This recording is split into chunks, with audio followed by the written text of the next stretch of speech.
Kali ini gue mau bikin sebuah video yang sebenarnya nggak penting-penting amat, tapi gue pengen. Itu kan selalu jadi motivasi gue bikin konten di YouTube gue karena gue pengen aja. Gue mau ngomongin soal film Ghostbusters Afterlife.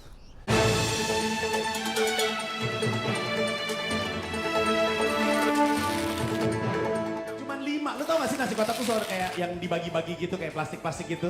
Sekan bihun, nasi, sama tempe orek cuman 1, 2, 3, 4, 5. Cuman 5 gini doang deh. Sini, itu trompet kamu. Saya. Trompet punya siapa? Punya saya. Bisa main trompet gak? Belum pernah saya tiup. Orang lu tidur mulu di kelas. Gua tidur kan karena gua hafal. Siapa penemu bunuh Amerika Serikat? Orang Michael Jackson. Nah kan salah juga dia. Kemampuan logikanya buruk dan gak mampu berbahasa dengan baik. Gua menyebutnya dengan netizen. Dan membentuk identitas saya. Saya sekarang targetnya jadi kepala daerah. Cita-cita utama saya menjadi Presiden Republik Indonesia karena Bang Panji. Gue anjing goblok nih orangnya.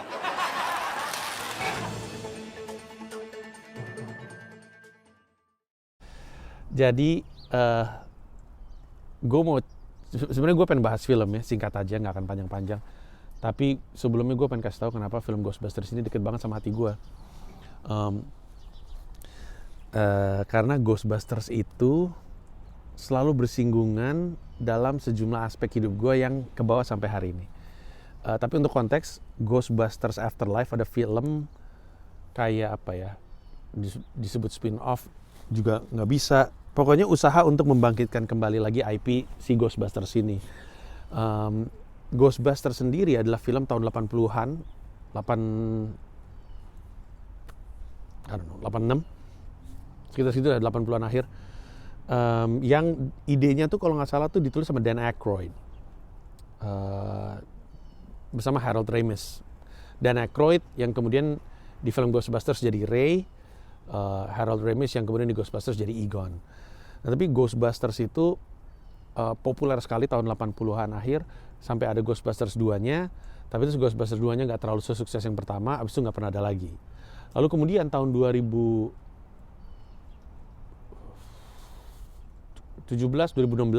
mungkin ada usaha untuk reboot Ghostbusters, tapi isi cewek semua. Ada Melissa McCarthy, ada God of Thunder, siapa namanya? Siapa? Orang Australia itu kok gue lupa. Yang main Thor. Itulah pokoknya ada dia juga, lucu banget. Tapi itu ternyata nggak terlalu ngangkat. Bahkan sayang sekali salah satu pemeran yang perempuan kulit hitam itu diserang serangan-serangan rasis sampai dia harus nutup akun Instagram kalau gue nggak salah. Gue lupa nama perempuan ini, tapi dia dari SNL dan dia punya stand up comedy special di Netflix. Oleh fans Ghostbusters. Makanya fans tuh tai semua tuh, demanding. Dan nggak terlalu ngangkat. Akhirnya muncul nih Ghostbusters Afterlife yang ceritanya berkesinambungan dengan Ghostbusters yang tahun 80-an. Nah, waktu posternya muncul, gue tuh udah niatin pengen nonton di bioskop, tapi dia akhirnya muncul, kalau nggak salah dia muncul di bioskop pas lagi pandemi, jadi gue nggak nonton. Pantat gue pedes, soalnya ada gue dudukin es. Akhirnya gue nonton di bioskop. Experience-nya jadi nggak terlalu enak karena resolusinya nggak terlalu baik, tapi ya mau gimana lagi. Pesawat gue berapa kemarin tuh? 17 jam ada di depan mata gue, akhirnya gue tonton banyak sebenarnya, salah satunya Ghostbusters Afterlife, dan gue nangis nonton Ghostbusters Afterlife. Gue kalau nggak salah nggak ada di Netflix soalnya, ya kan belum ada kan. Gue juga kaget tuh, ada Dune di pesawat, kok bisa ya? Gue naik All Nippon Airways, udah ada Dune, udah ada House of Gucci, ada Ghostbusters, ada apa lagi tuh satu yang maksud gue, wah kok udah ada ini, apa ya? Gue lupa. Tapi pada akhirnya gue tonton Ghostbusters. Nah, untuk yang nggak tahu sama sekali film Ghostbusters itu yang original itu tuh tentang 4 orang yang kerjanya nangkep-nangkepin hantu. Peter Venkman, Egon Spengler, Ray Stantz, sama Winston Zeddemore. Masih hafal gue, gokil. mereka nangkepin, jadi film yang 86 itu ceritanya ada ledakan penampakan hantu di Manhattan, which is ironic because I'm here in New York. Terus intinya mereka nangkepin setan, dan waktu itu populer sekali sehingga ada banyak sekali kaos logo Ghostbusters dan ada banyak sekali mainan action figure. Dan gua tuh deket dengan karakter Egon Spengler karena jadi waktu gue SD, gue tuh nggak punya temen. Waktu gue SD gue nggak punya temen, nggak tahu kenapa ya. Jadi gue, aduh, gila pantat gue beku lagi. Aduh, gue nggak lama-lama deh, pantat gue. Aduh. Nanti gue kasih lihat ya, kayak apa bentuknya di sini. Ya, gue tuh nggak punya temen waktu gue SD. Nggak tahu kenapa ya, karena mungkin gue selalu asik sendiri dan selalu nggak pernah ngerasa kenapa harus berteman. Kecuali ketika gue pada akhirnya pengen berteman, nggak bisa karena dulu pertemanan di SD gue tuh berdasarkan IP, kocak bener. Jadi ada geng Ghostbusters, ada geng Alvin and the Chipmunks, ada geng DuckTales, ada geng Tiger Wong. Dan ketika gue mau masuk geng Tiger Wong, komik Tiger Wong, nggak bisa karena gue udah jadi Tiger Wong, dia udah jadi Gold Dragon, dia udah jadi Guy, dia udah ada, bahkan penjahatnya pun udah ada. Sorry udah penuh. Terus geser lagi gue ke geng Alvin and the Chipmunks. Oh, ini udah Alvin, Simon, the Theodore. Lu mau jadi siapa lu? Walaupun ada karakter si orangnya itu ya. Ada geser lagi. Terus gue ke beberapa geng, akhirnya ketemu yang geng Ghostbuster ini. Terus awalnya mereka bilang udah penuh. Gua udah Peter Venkman, dia udah Ray, dia Winston. Lu mau jadi Slimer nggak? Sampai akhirnya gue ngeh bahwa mereka nggak nyebut Egon Spengler. Ternyata nggak ada yang mau jadi Egon Spengler di geng tersebut. Karena Egon Spengler ini geek.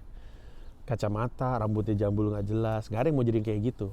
Karena di Ghostbusters ya, Ray ini leadernya, dia yang punya ide. Ray ini leadernya, ngomongnya paling gede. Peter Venkman yang paling cool, paling keren. Anak-anak seneng banget sama Peter Venkman. Paling cool, paling lucu, paling keren. Winston Zeddemar tuh kulit hitam mungkin karena nggak tahu juga. Menurut gue secara karakter paling lemah si Winston Zeddemar. Egon Spengler ini yang selalu megang alat, namanya apa ya gue lupa ya, yang untuk ngecek apakah ada setan atau enggak. Tapi karena dia geek, tampaknya nggak ada yang mau. Namanya juga bocahan. Akhirnya gue bilang gue jadi Egon Spengler. Akhirnya gue masuk geng ini, walaupun nggak lama.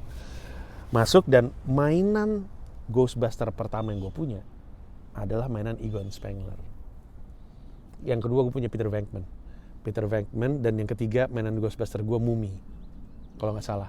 Jadi dulu jadi kan mainan itu action figure kan ada beberapa series ya. Series pertama yang basic cuman mainannya doang. Series kedua tuh yang ada yang kalau lu tekan, jadi semua mainan ini series Ghostbuster yang ini, mainan itu tangannya itu agak gini dikit. Yang kalau misalnya tangannya diginiin, yang Peter Venkman-nya gue rambutnya naik, matanya keluar, dan lidahnya menjulur.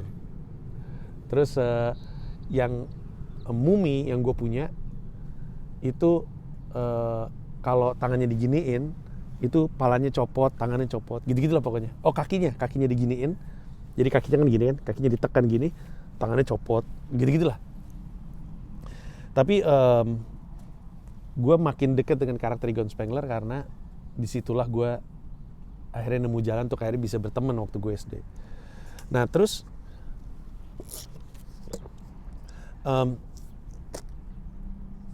gue ingat geng Ghostbuster di SD gue ini kerjanya nyari hantu, ya sok-sokan aja. Kami pernah sekali waktu ada satu teman gue, ada satu ruangannya gelap di SD gue nih, ruangannya gelap, kayaknya isinya hantu deh. Terus dia bilang waktu itu gue pernah ngeliat, soalnya jendelanya agak kebuka sedikit dan kelihatan ada 2 mata merah di dalam ruangan tersebut. Sekali lagi ini SD ya, 2 mata merah di dalam ruangan tersebut. Terus kita pernah ngintip, terus kita ngeliat ada 1 mata merah gitu. Terus kita ngejerit, terus kita lari. Terus sekali waktu temen gue manggil, kita lihat yuk ruangan itu. Soalnya gue ngeliat ada asap keluar dari pintu. Ini kan bocah yang terpengaruh sama kartun Ghostbuster waktu itu. Karena gue juga nggak nonton Ghostbuster di bioskop karena masih bocah kan, nontonnya kartun Ghostbuster.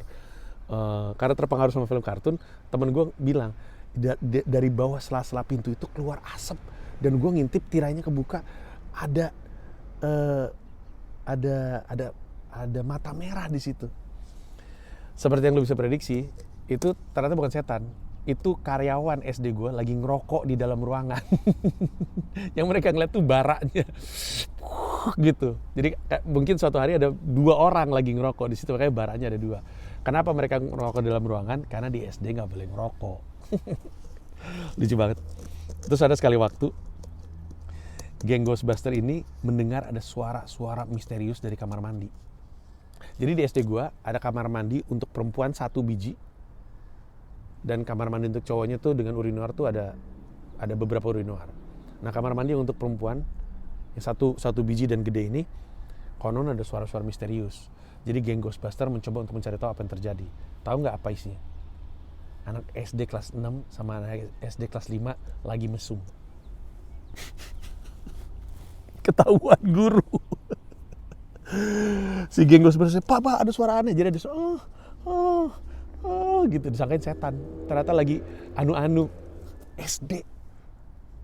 Fuck. Walaupun nggak tahu ngapain sih. Nggak tahu beginian atau enggak.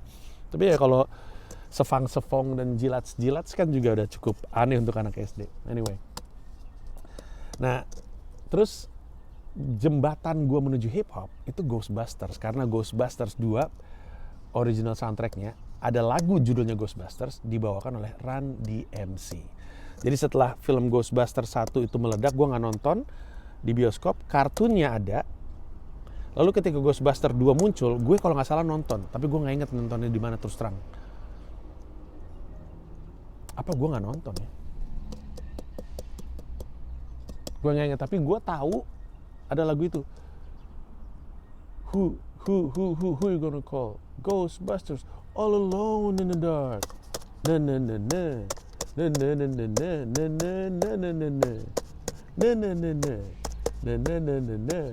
Na na na. Ghostbusters, so that's who you call. Ghostbusters. We ain't afraid of no ghost. Ghostbusters. We itu gue masih ingat lagunya. Itu Run DMC. Itu lagu rap pertama yang gue denger. Setelah itu gue terbuka sama hip hop hooray waktu itu, Naughty by Nature, terus Filmy Flow itu satu zaman, abis itu Iwake meledak, abis itu gue dengerin hip hop sampai detik ini, sampai menjadi rapper. Dari mana? Ghostbuster gokil. Jadi gue tuh selalu suka Ghostbuster dan selalu dekat sama hati gue. Gue ngerasa di SD gue, Egon Spengler itu tersisihkan kayak gue tersisihkan. Terus ketika film yang versi cewek muncul tahun 2016, gue tuh sebenarnya suka banget, tapi orang nggak suka. Ada si, gue lupa mulu namanya, salah satu adegan terkeren di film Ghostbuster. Ini adalah action sequence terkeren ever, salah satu. Adalah adegan ketika, sayangnya gue lupa lagi namanya nih. Ada satu komedian dari SNL juga, perempuan yang rambutnya putih, dia jadi kayak Peter Venkman-nya di Ghostbusters tahun 2016 ini. Ghostbusters tahun 2016 ini diproduseri sama Ivan Reitman. Ivan Reitman itu sutradara Ghostbusters 1 dan Ghostbusters 2 tahun 86. Tapi disutradari sama Paul Feig. Terus isinya cewek-cewek semua. Dan keren sebenarnya, lucu. Terus satu karakter yang jadi Peter Venkman-nya Ghostbusters 2016 ini, itu ada adegan di mana dia punya kayak proton pack tapi bentuknya kayak pecut. Terus ada slow motion gitu. Sejak oke, let's go. Tek diambil. Terus keren banget, lo mesti cari adegannya. Itu keren banget, itu gue ngeliatnya keren banget. Dan gue agak kecewa publik nggak gitu suka. I took it personal because it's a personal project to me. It's a personal IP for me, Ghostbusters itu. Terus ketika muncul Afterlife, gue seneng banget karena Afterlife itu ceritanya ngelanjutin yang tahun 80-an. Ceritanya itu tentang anak dan cucunya Egon Spengler, karakter favorit gue tersebut. Terus pas gue tonton, gue happy banget. Jadi alasan kenapa pada akhirnya Ghostbusters itu nggak berkelanjutan, Ghostbusters nggak original, karena ada beberapa hal personal ternyata sih.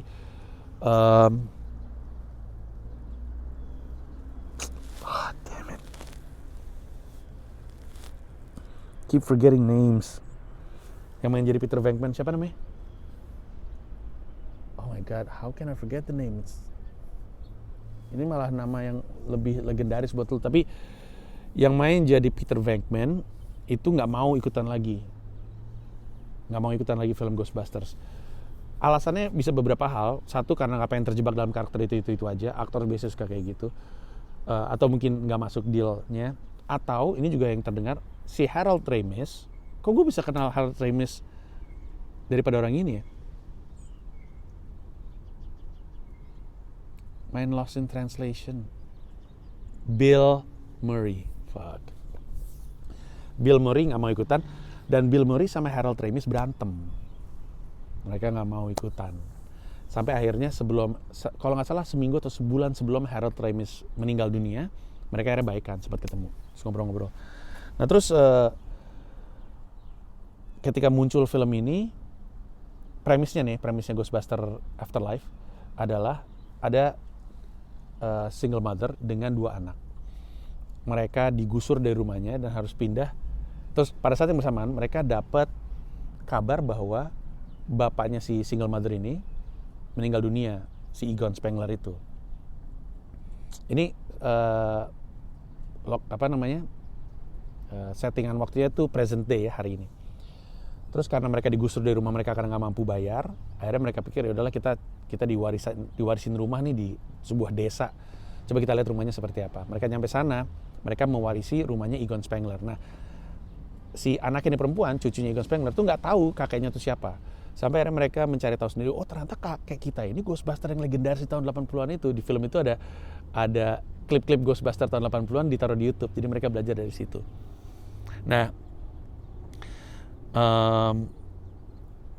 di situ juga ada pemunculan Ghostbuster pada akhirnya. Jadi sebenarnya yang bikin gue happy sama film itu adalah karena kalau orang tuh nyebutnya fan service, salju, nyebutnya fan service. Tapi ya mungkin iya fan service. Tapi gimana tidak banyak fan service? Fan service itu fanbase-nya dilayani gitu dengan dikasih lihat hal-hal yang membuat fansnya suka dulu gitu. Jadi kayak kalau Ghostbuster itu tahun 80-an, mereka munculin lagi beberapa hal atau karakter yang mengingatkan akan si Ghostbuster tahun 80-an, fan service namanya. Atau misalkan ada Spider-Man, orang yang ngefans sama Spider-Man dikasih lihat hal-hal yang hanya fans Spider-Man yang tahu. Gitulah kurang fan service. Tapi tidak terhindarkan karena yang jadi sutradara Ghostbuster Afterlife adalah anaknya Ivan Reitman. Namanya Jason Reitman kalau nggak salah, atau Jason Reitman.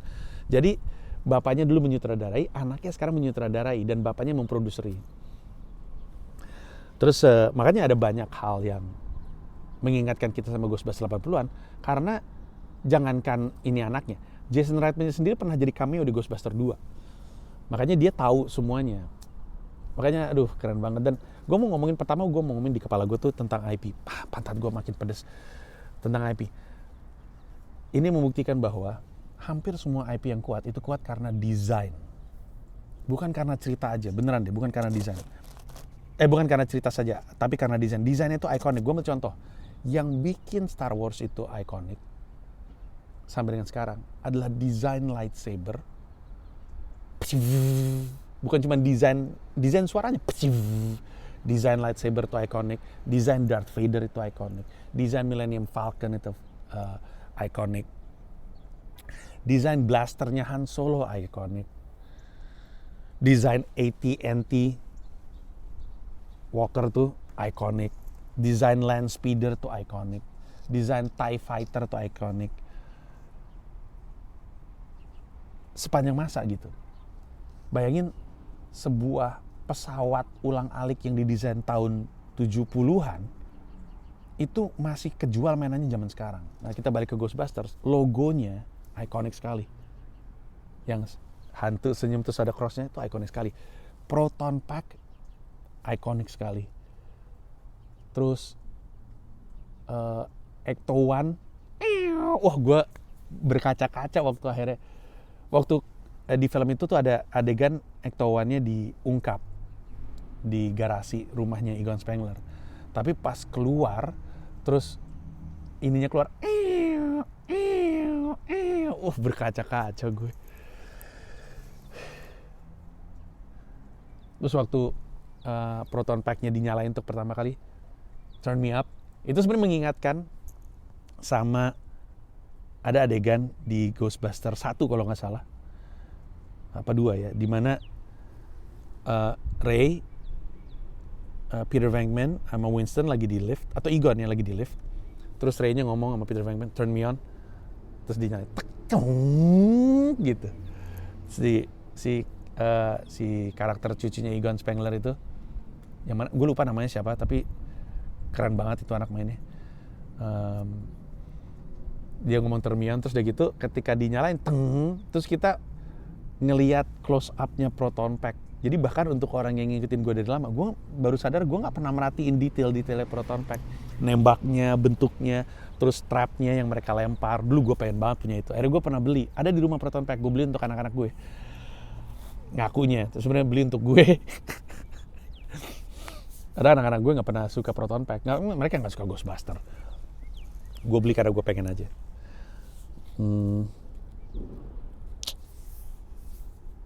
Terus seragamnya, overallnya juga ikonik. Terus Slimer itu karakter yang ikonik. Gue dulu ya, gue suka main slime. Itu slime Ghostbuster. Jadi Ghostbuster tuh mainannya tuh bukan cuman karakter, tapi slime. Mereka jual slime gitu. Slimer itu karakter yang ikonik. Walaupun di film ini mereka bikin Slimer versi mereka sendiri. Namanya apa ya? Muncher atau apa gitu. Katanya si Jason Reitman, mereka pengen balikin kitahnya Slimer sebagai sesuatu yang menyeramkan. Jadi sebenarnya awalnya mereka pengen bikin Slimer tuh menyeramkan, tapi publik nangkep Slimer tuh adorable. Makanya ketika jadi kartun, Slimer jadi sidekicknya Ghostbuster. Walaupun sebenarnya di film pertama tuh jadi setan pertama yang mereka tangkap si Slimer itu. Karena ternyata anak-anak seneng banget sama Slimer. Nah di sini di film ini juga ada Slimer versi mereka, tapi dibikin lebih nyeremin, nggak se-adorable yang pertama. Terus apalagi yang gue suka ya, sebenarnya kalau misalnya lu tonton di YouTube tuh ada banyak soal perbandingan Ghostbuster zaman dulu dan zaman sekarang, itu bisa lu tonton sendiri, nggak usah gue bahas di sini karena gue juga nonton dari mereka, lu tonton dari mereka aja. Tapi salah satu yang bikin gue pada akhirnya nangis, gue nangis karena di akhir, tapi ini spoiler nggak ya?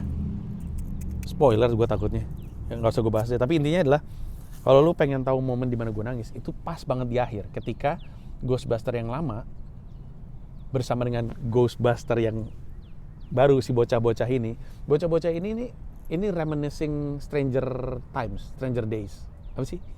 Serial yang di Netflix, Stranger Times, apa sih? Gue nggak nonton, soalnya gue nonton itu.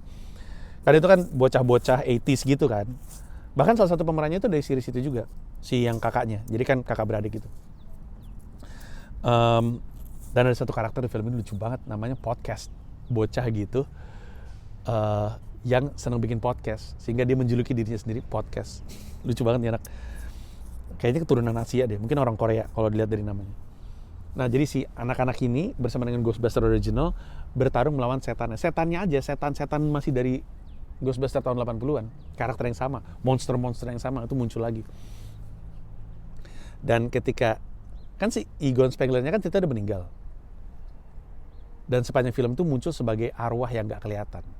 Tapi di pamungkasnya, semuanya pada muncul. I'm trying so hard not to spoil this. Semuanya pada muncul, tapi pada saat pemunculan itu, gue nangis ngeliatnya. I think it's beautifully written.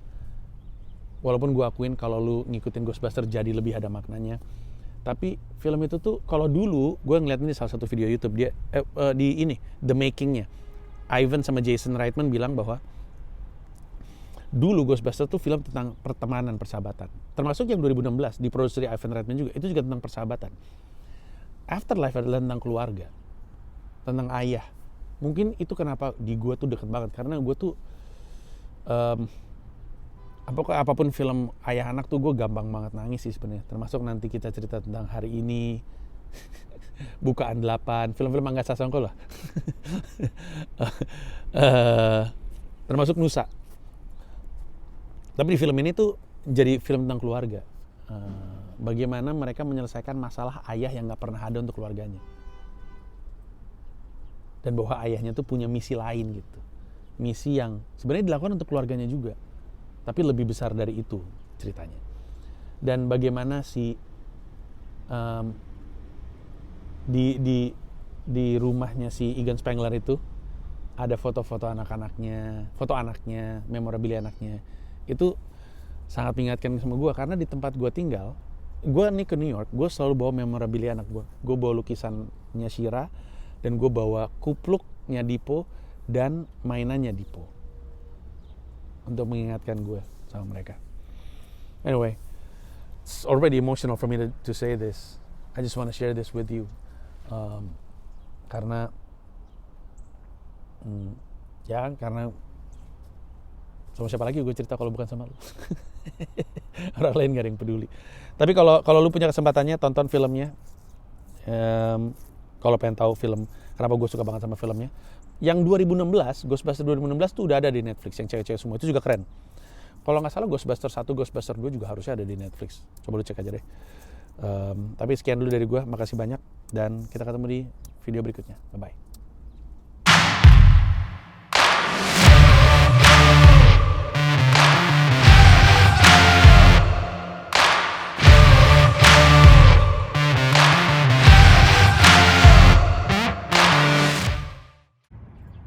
Nih lu lihat, nah tuh nggak bisa diapa-apain soalnya gue duduk di atas kantong plastik, tapi masih panas, masih dingin.